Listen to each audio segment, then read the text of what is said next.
my flavor-loving New Yorkers, my flavor-loving tribe from wherever in the world you're at.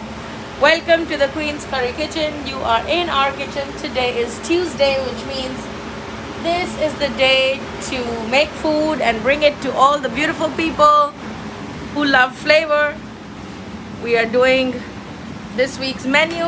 Let me quickly show you what I have. Hello, Anita. Welcome to the Queen's Curry Kitchen. This week on the menu, we have Sambar. You can see it's pretty much thickened a lot while it was still sitting here. With all the vegetables, it has pumpkin, daikon, eggplant, carrots, pearl onions. This is really a delicious, almost like a lentil stew from the south of India. It has curry leaves, lots of asafoetida, ginger and garlic, lots of tomatoes. This is my pumpkin. Yay, I love pumpkin. Here I'm making the vegetables in a Szechuan sauce. So I've sauteed the broccoli and taken it out along with some onions and ginger and garlic. I don't like to overcook the broccoli because it makes it very pale. Okay, so here I've created another stock from just sauteing some onions, ginger and garlic, and I added a little bit of tomato paste to this. Then I added some soy sauce. Now because it's a Szechuan sauce, it's supposed to be red in color, so it shouldn't be too dark. So that's why not too much soy sauce, a little bit of sesame oil going in there. If you want it spicy, you can add sriracha. And I added a packet of frozen vegetables to this. Let me show you the kind of frozen vegetables. So this is the kind of vegetables that you get in the supermarket. This is broccoli, carrots and cauliflower. This is a combination. You can put beans. I put a half a packet of frozen green beans. So depending on whatever time of year you're making it, you can make it your own. You can also add tofu to this. Just remember to add tofu after the whole cooking process is finished. Now when I was sauteing the onions, I've also sauteed some bell peppers and carrots, which is why this is extremely aromatic. Now since everything is boiling, this is a slurry of cornstarch and water. It just has red color because I measured my tomato paste in the same pot. Okay, I am going to go ahead and add all the remaining vegetables. You can see there's a lot. Just gonna dunk them in there. I think this sauce might need a little bit of water because it's just too many vegetables. And you see how watery this is? The way to make this stick to the vegetables is by thickening it a little bit, and how we do it is with cornstarch. Always add cornstarch to cold water, never to hot water. Okay, now we're just going to wait for this to come to a boil, and then we will thicken this sauce with cornstarch. I've also added some lemon juice and sugar, so a little sweet and a little sour to balance out the Szechuan flavor. Usually a lot of Szechuan peppercorns are put into this, but because I have little children and families with little children on my plan, and some senior citizens who are my clients, I don't make my food too spicy unless it's requested. So for any client that requests spicy food, it goes on like that. It says spicy against their name, so then I have to make it spicy, right? But for the most part, my food is quite mild. Now, let's do this corn flour thing. This is the slurry that I've made. It's water and cornstarch, cold water and cornstarch. Hi, Jashali. Hi, Caroline. I hope I'm pronouncing it correctly. You don't want to overcook this because again, you don't want to discolor the broccoli. So wherever your liquid is bubbling, that's where the slurry goes. Okay? You want it to get to work, then you have to put it wherever the bubbling is happening. Because you know that's the boiling point. And you'll see as it bubbles, the whole consistency of the dish will change. Add it little at a time so that you can control how thick you want it. Otherwise, if it gets too thick, then you have to go back and add water again and thin it out. That's not fun, okay? There's so much heat coming from this thing that my phone is getting hot. Hi, Sarla. Good morning. So a little more slurry. And I'm only adding it wherever I'm seeing the boiling bubbles. That's the best place to get it. And gradually, this thing is going to become thick like sauce. Like right now, you see it's beginning to take effect. Just give it a very gentle stir.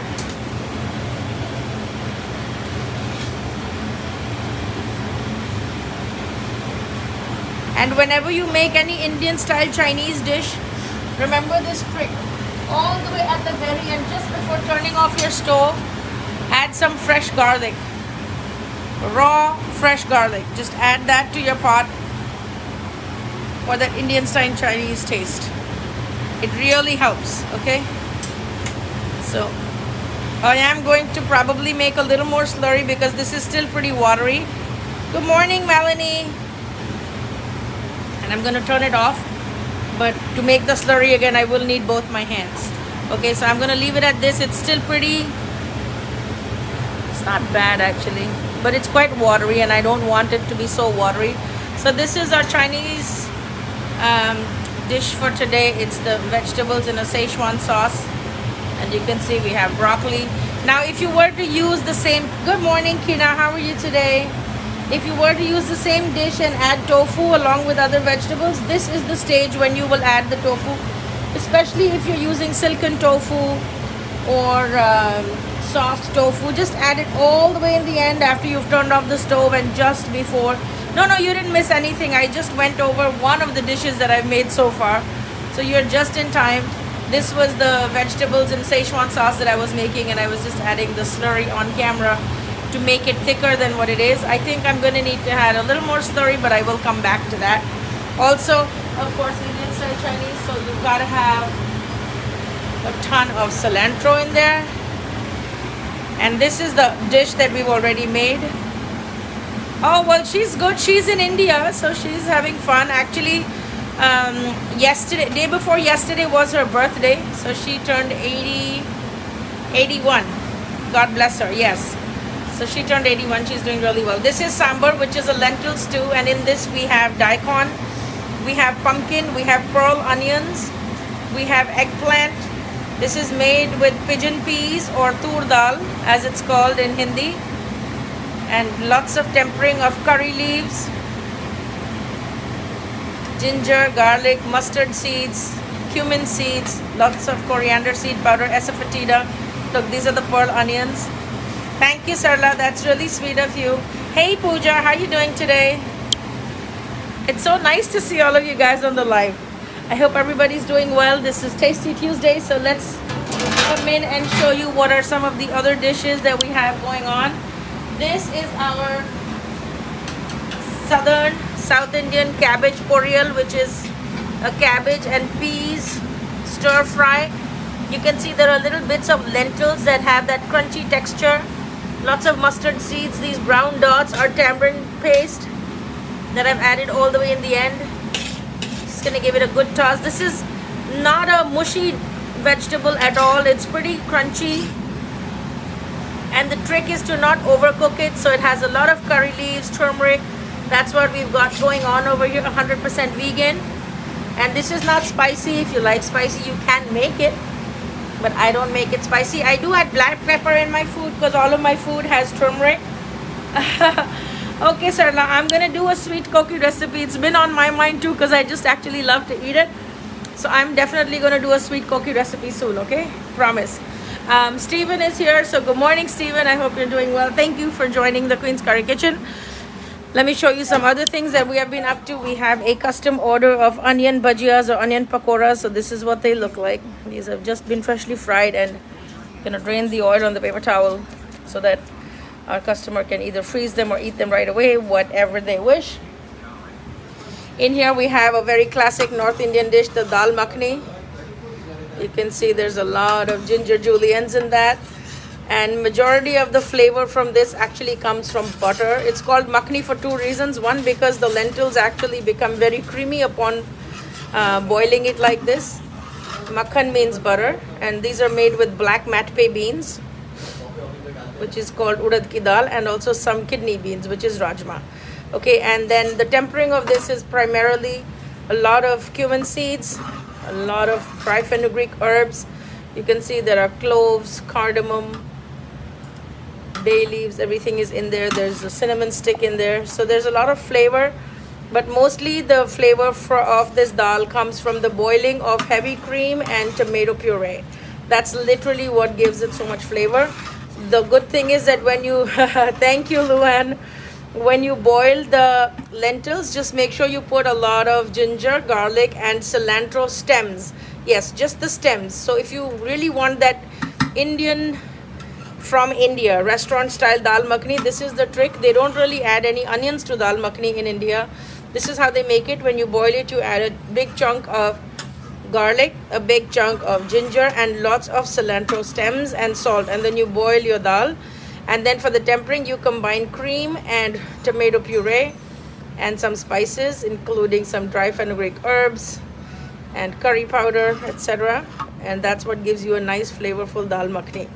Okay, so that's that. There are detailed videos on my YouTube channel that I've done from time to time. So if you go into Queen's Curry Kitchen YouTube channel, you'll be able to see exactly how I make this dal makhni. I try to follow the way exactly they make it in the restaurants in India. Okay, here is our aloo saag, which is spinach with potato. And you can see it's nice and vibrant. This is a 100% vegan dish.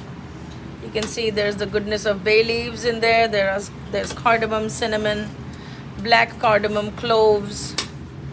All of the good stuff is in there. Ginger, garlic, onions, tomatoes, all of that is in there. Okay, Sonali, good morning. Welcome to the Queen's Curry Kitchen. We are just doing a quick run through of all the dishes that we made this week. So and I think the last thing that I'm going to show you, which is also on this week's menu, sorry guys, they were very peacefully drinking their coffee and I came and pushed them out. That's not cool. This is our paneer fried rice, which is another signature dish for today. It pairs really beautifully with the vegetables in Szechuan sauce. So just remember that if you're not putting tofu in your curry dish, then you can always put tofu or paneer in one of your rice or noodle dishes, so that it's going to be very nice and well balanced in terms of the protein. You can see it has a lot of vegetables. There's carrots. Kenna says good morning. She's saying, I know Sam is there. Yes, Sam is there. Sam says hi. Sam is busy chugging his coffee so he can stay awake. So these are pieces of paneer that I actually cut into cubes and then just shallow fry. So these are also added almost towards the end of the cooking process of the fried rice. You can see there is broccoli in there. There's carrots, bell peppers, which actually make it super aromatic. There's also lots of sesame oil. And also when we make the rice, we make it with cumin and cardamom and all that stuff. So the rice itself has a lot of flavor. Remember, when you're making fried rice, you want to use day-old rice. And if you don't have anything by way of aromatics, either use basil leaves, or then you can use star anise, or you can use Chinese 5-spice powder. Also remember that when you take it off the flame, add some butter and sesame oil. That's exactly how they do it in those expensive hibachi places. Maybe one of these days I'll do like a hibachi recipe. So I'll be able to show you exactly how you can make an entire hibachi meal in your home on a cast iron skillet instead of spending like $50 a person. I think all the restaurants are going to hate me because I always tell you how to do it at home, and they'll be like, well, this woman is killing our business. Okay, let me take off my gloves, which are actually smeared with food, and then I can probably remove my mask. Hold on. Okay, yes. So if you'd like me to make that hibachi recipe, let me know in the comments. I'll probably be able to do like a hibachi teriyaki fried rice. I'll be able to do wow, my lipstick is freaking all over the place. I'll be able to do a hibachi fried rice. I'll be able to do like grilled vegetables. I can also show you how to do the sauce. Oh my god, that that yum yum sauce. It's called yum yum sauce that goes on all of the hibachi stuff. It goes on sushi, it goes on burgers. I'm going to teach you all of that. So if you want to learn something like that, drop it in the comments below. I'd love to make that. It also means that that's what I'll be having for dinner that day. Yeah, that's exciting, right? Okay, Melanie, you got it, babe. I'm gonna make it for you. Okay, so we will do a hibachi fried rice on the grill, kind of a class. I might do like a grilled shrimp or teriyaki shrimp to go with that, just to complete the picture. But if you're vegan, then I'll have to probably let you know, to do it with tofu or vegetables or whatever. So that's what we're doing today. I'm pretty much done with all the cooking. Now it's going to be time to pack everything, and then we are going to get on the road. I do have to pack all the rotis, so that's on the cards. But other than that, it was quite quick. I had some help in the kitchen this morning, so it goes really, really fast when you have 2 extra hands. So yeah, I did see. Hello, Tim. Good morning to you. How are you feeling today? Oh, my music. Oh yeah, it's well in the morning. Sam comes in and he puts on the prayer. So this is Indian puja music that you're hearing in the background. So every day it's some god or the other that he dedicates the day to, and so he pulls the playlist from there. So, and this is the beauty of it. Sam is a Catholic, and he's the one who comes and does all the puja. And then I have another associate here whose name is Devinder, and he's Hindu and he does some of the pujas. So both of them together are in charge of all of that. And I went to Catholic school all my life, so I just tell them, like, play any kind of music. It doesn't matter as long as, you know, God is one. So it doesn't matter. So we have a good time, and it's a very pleasant environment to come to in the morning. Hello, Yamini. Good morning. Tim, it's good to see that you're doing well. I'm really, really super excited upon your recovery, and I feel like you're making some really good strides. I'm proud of you. Just keep doing whatever you're doing, honey. I guess it's working, right? So yeah, just keep doing it. We're going to keep cheering for you. And you know that Kina said a little prayer for you the other day. It's so interesting that sometimes we don't need to know somebody to send them some good vibes, right? So Tim is recovering from surgery. Anybody who's on this live, please send him some good vibes and send him some hugs. Okay, because he totally deserves to be up and running really, really quickly. Okay, so with that being said, I did see a lot of orders on my website for the chai masala and for the cardamom coffee lately. So thank you to each and everybody that's been supporting my business. Your dollars really help to make an impact, because we continue to feed COVID families and we continue to feed people with financial difficulties for free. So look, Tim, oh my God, look this. I love this group. You guys are so amazing. So Steven says, get well soon, Tim. And Kina, of course, says, cheering on, prayers always. And Melanie says, hope you feel better soon. Maybe one day I should have a pop-up and have all of you come in person so you all can actually see, like, who is this Tim guy? Hi, Juliana.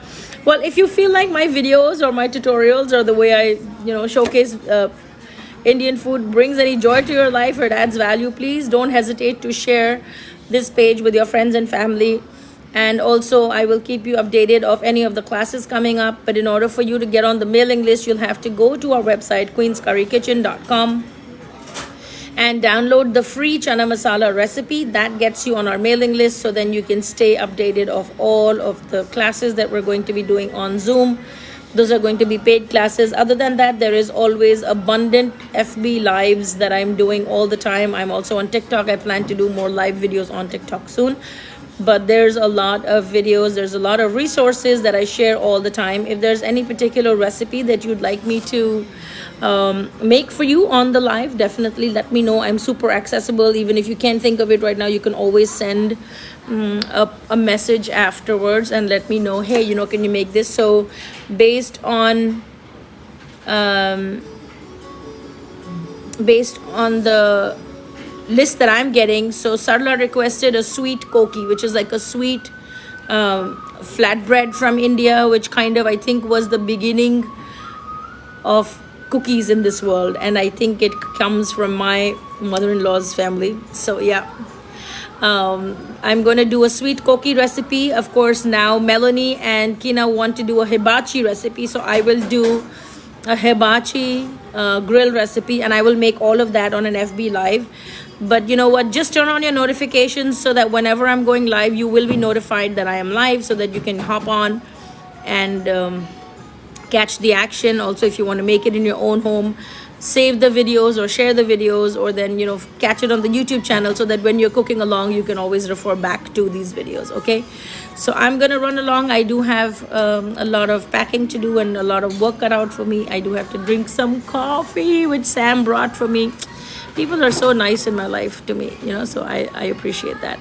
Bharti, where were you? We missed you, sweetie. Catch the replay, okay? Don't miss out all the recipes, all the dishes that we made today. We made 6 dishes today. On the menu was Sambar, which is a lentil stew. We also did an aloo palak, which is spinach with potatoes. The third dish that we made was the vegetables in Szechuan sauce. The fourth dish that we made was a paneer fried rice. The fifth dish that we made was the cabbage Poriyal And the sixth dish that we made was the Dal Makhni. That's pretty much the menu for the week. Also, I know if you're not in New York, you probably cannot eat my food. But if you want to get inspired, go to the Instagram feed or go to the Facebook page where I share the menu, and maybe it'll give you ideas of what to make for your family for this coming week. Okay? Yes, Sarla, I'm certainly going to do that. Melanie, you too. Stay blessed. Kina, you have a wonderful day. Tim, be well. Keep doing what you're doing. We love you. We're all cheering for you, and we want to see some really, really good pictures once you're up and running. We really, really wish you all the very best, and we're sending lots of positive vibes your way. For anybody that needs a little prayer or any little bit of uplifting to make their day a little better than it has been, this is a great group. We also have a private Facebook group which is called How to Cook Vegetarian, Vegan, Indian Food. If you want to continue this dialogue there, you can obviously go there. You can also share videos from other creators on that page so that we can get access to more recipes from multiple creators. It's not just about me. If you have any other recipes that you want to post in that page, you're welcome to do that. Okay, with that, I'm going to get going. But thank you so much, everybody, for joining me today. I appreciate each and every one of you. You guys be blessed, eat well, sleep well, take good care of yourselves, and don't do anything crazy. No, do everything crazy. Don't be like me. I'm so boring. Don't be boring like me. Do everything crazy, and then just remember, you live only once. But be safe out there, be warm, and be blissful and flavorful. I will see you soon in another video. Until then, goodbye and God bless.